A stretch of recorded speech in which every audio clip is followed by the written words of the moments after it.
This is the most controversial thing that Funko has ever done. Let's talk about it. Welcome to the Gastlecast. We're glad you're there. You get the right time. We got an all-time high. Funko's hot toys and charms on mine. Stick around, like, comment, and be sure to subscribe because life's a little better when you answer Chris and Heather. Hey, life's a little better when you answer Chris and Heather. Hey, life's a little better when you answer Chris and Heather. And remember, at these hallowed walls, we are together. Yes.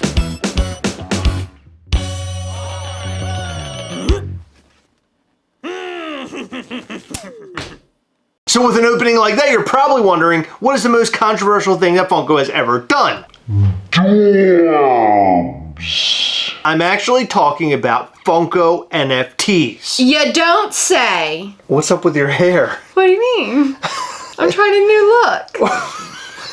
You look like a 70s Star Wars character. You don't like it, or you do like it? You like Star Wars? What? Why are we laughing? It looks like a hat hair or something. Like it's like you just pulled off a very big cowboy hat. You don't like it? I can't handle you with this hair. It's a comb over. We gotta put a hat on. Look, hold on. Let me show you. Oh my God! Yeah, I f***ed up. What is that? A cigarette burn? Okay. It used to be a pimple, but like I couldn't like pop it. It was like really in there. So I just kept scratching and scratching and scratching until, I mean, I got the pimple out, but now it's this. It looks like a zombie skin or something. That's f***ing disgusting. Yeah, it's really messed up. Okay, so, here. Put that on for the video.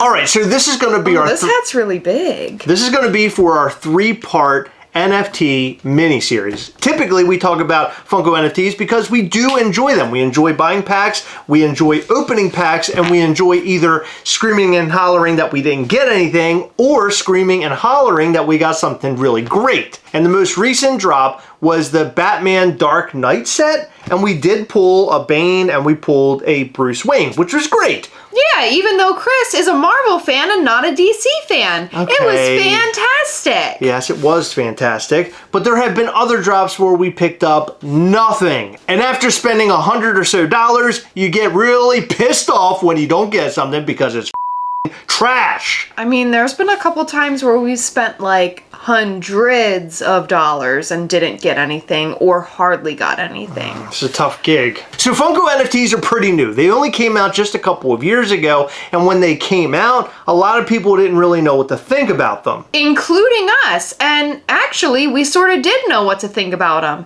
We thought that they were... trash! In fact, we made a video where we talked about them, I think at one point. Then we also mentioned that we didn't like the idea. And honestly, even to this day, it's a tough pill to swallow, really. You're buying digital art, and the only reason why we're into NFTs is because you get a physical piece in return if you pull the right card. Yeah, you can. If you pull the right card, if you're you get a physical lucky. Redeemable. I mean, most of them have like a less than 3% chance of being pulled. I know.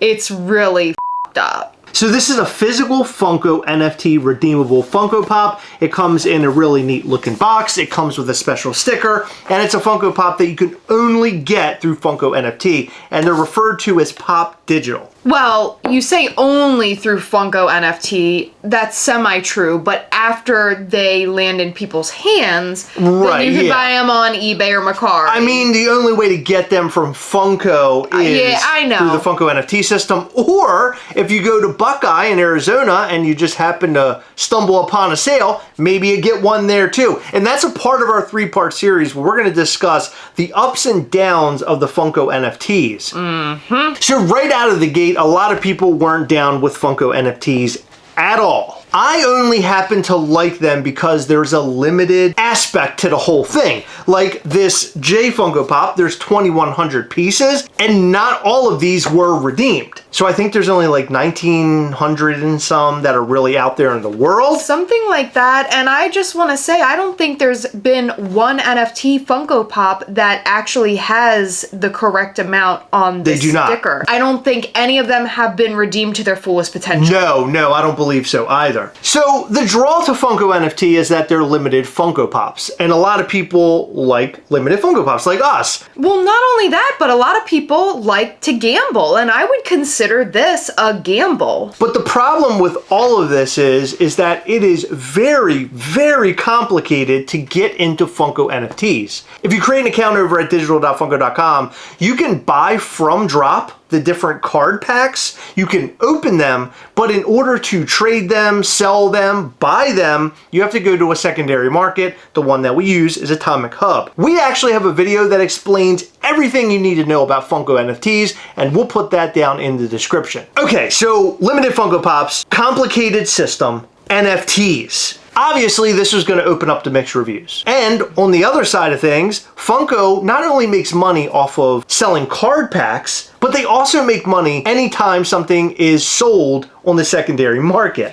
So this would be the equivalent of Funko making the money when they sell you their $15 pops, and also making a percentage of that back every time one of their pops gets sold on eBay. The fact that the whole system is complicated is what turned a lot of people off. And I've noticed looking through comments recently for the newest drop, which is for Adventure Time, people are beating Funko up big time. They're basically saying, I hate this, I don't want this, and please just release Adventure Time Funko Pops that we can just buy outright. Yeah, I mean, those pops, the original Adventure Time pops, came out like years and years ago, which means that they're harder to get for the newer collectors. Yeah, so one of the downsides to all this is that say you're a Jay and Silent Bob fan, or a pixelated wiener fan, then you have to go and buy the Funko NFT. So if you want to keep your collection up to speed with all of your Jay and Silent Bob Funko Pops or pixelated penises, you have to go and buy these guys. And these aren't cheap, by the way.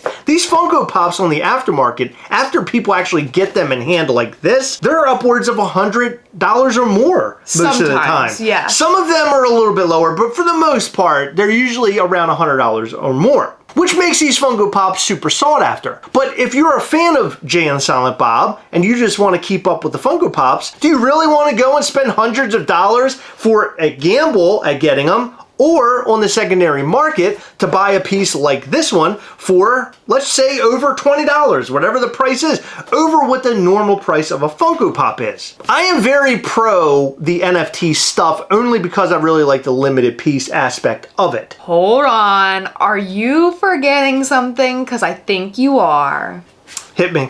I remember us crapping all over Funko NFTs, and then you bought the TMNT packs and you pulled one or two or three good cards. I pulled the Bebop. Okay, you pulled Legendary. You pulled the redeemable and you were all in. Because it was exciting. You open up these card packs and you pull something. It's the equivalent of a scratch-off ticket or something. I like the idea of that, and I find it really fun and interesting, and it's a different way of getting into the Funko hobby. And I think nowadays, more people that are just into NFTs and buying up card packs and reselling are really the real consumer to all this now. I think Funko collectors are in it, but I think mainly it's people in there who are just trying to make some money. That makes sense because you see a lot of the packs on the secondary market. So the downsides, the complicated system, high prices on Funko Pops that you would like to purchase to complete a set, the gambling aspect of it, that's another downside.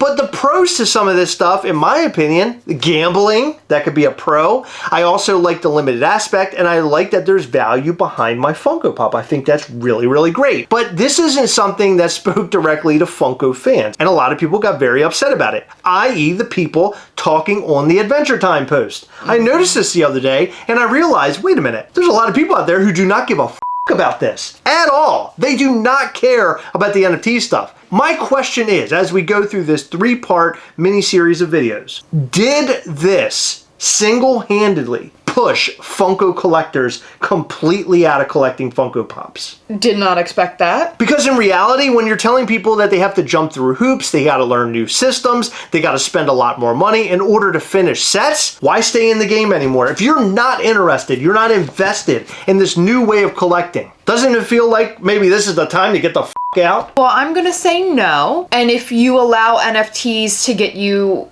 to stop collecting Funko completely, then are you really that much of a collector? Because me personally, I can separate if something's too high value, cost, whatever for me to purchase or too complicated, then I'll just pretend it doesn't exist, right? And I'll be happy with what I do have in my collection. But that's Heather doing this, not all the collectors out there. I'm being so judgmental right now. I know that I am, but there's so many other things to collect. Why would you allow that to make you stop collecting? Like, I feel like... You got completionists out there who want to complete sets. Like, as an example for me, I like Transformers Funko Pops. I want all of the Transformers Funko Pops, and that is the real set that dragged me in to buying NFTs. I know, because you really are a completionist because you want that dumb potato Optimus Prime. I love that potato Optimus Prime. There is no reason for anyone to have that. That's the Retro Toys line. I'm liking that. I do have Bumblebee coming, but I will get that Optimus Prime. But as a completionist, I'm happy over my luck with the Transformers drop because I was able to pull pretty much every single piece.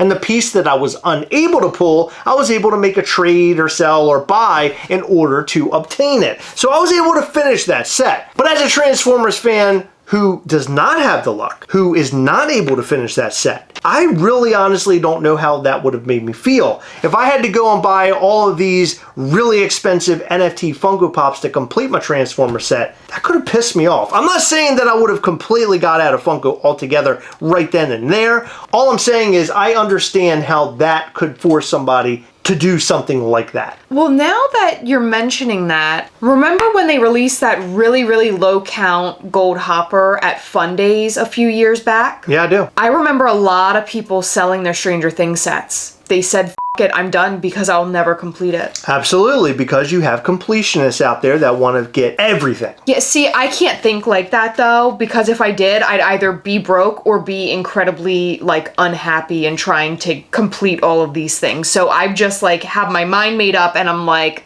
I'll just pretend certain things don't exist. You know what I mean? But I get it. There's a lot of people watching this video right now saying, I hate NFTs, I hate NFTs, I hate NFTs. And we have found over the last couple of years where we post NFT videos that a lot of people are saying just that. Oh yeah. And I'm shocked that it's taken us this long to put together some content about this topic because we have been seeing this for so long. And the fact that I actually like it when I originally did not like it is shocking even to me that I'm even in this. There is a part of this that becomes sort of an obsession. When you get in there, you're opening card packs, you want to pull the right things, you want to go on the secondary market and sell what you don't need in order to gain the things that you do need. The trades, the buying, the selling, all of these things make it so different in terms of Funko Pop collecting. I love it, but I think what'll really turn you off will be in our second video, and we're gonna call it Drop. There are so many problems with the way that Funko and Drop have handled things over the years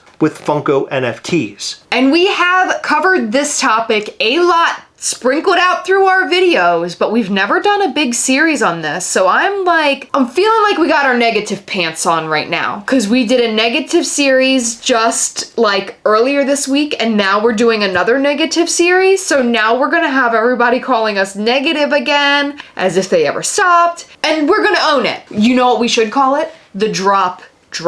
That's pretty good. I like that. A friend of ours this week actually had a huge problem with Drop, and we're going to get into that because Drop, instead of sending you the Funko Pop that is lost in the mail or damaged, they like to give you a $30 credit. And this is happening all too often, and it's turning off a lot of people. I don't know about you, but I'd rather be turned on. The third part of this mini-series will be about where Funko NFTs are today. After being in the public eye for a couple of years, it's interesting to see where Funko has taken this so far. NFTs were a craze for a while. People were talking about buying digital land. They were talking about buying digital pictures that they can put on their walls in their houses on their digital land, but you're not hearing about that as often as you once were. But there have been some pitfalls along the way, and we're going to discuss all of that over these 3 videos. The biggest pitfall is when Funko and Drop cannot sell card packs, and they have to burn card packs. And that's actually happened a couple of times,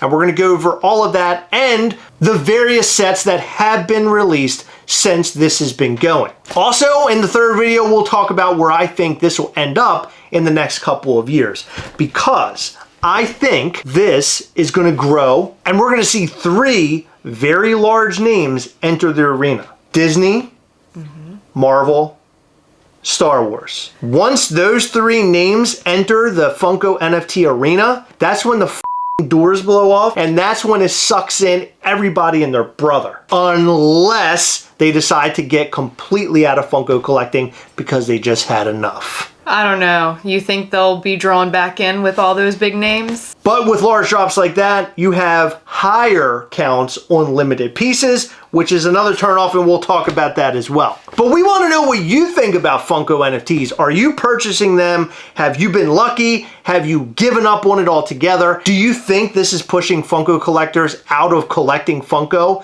because they just don't like it? We want to know your thoughts and more in the comment section down below. In every video, we like to shout out to some of our patrons from Patreon. In this video, we'd like to shout out to Yazrai Castillo, Kevin Maxa, Al, Joshua Lerndall, Brandon Roy, Brendan Rowell, Ralphie'sFunhouse.com, Paulie D's Pops, Matthew Matthias, and Trina and Travis. Thank you guys so much for your continued support. We appreciate all of our patrons. You guys rock. And before you go, make sure you hit the subscribe button and the like button because that helps this channel in a really big way. And check out our Patreon at patreon.com/Gastlecast. Guys, remember as always, we are together, yes. We'll catch you next time. Bye.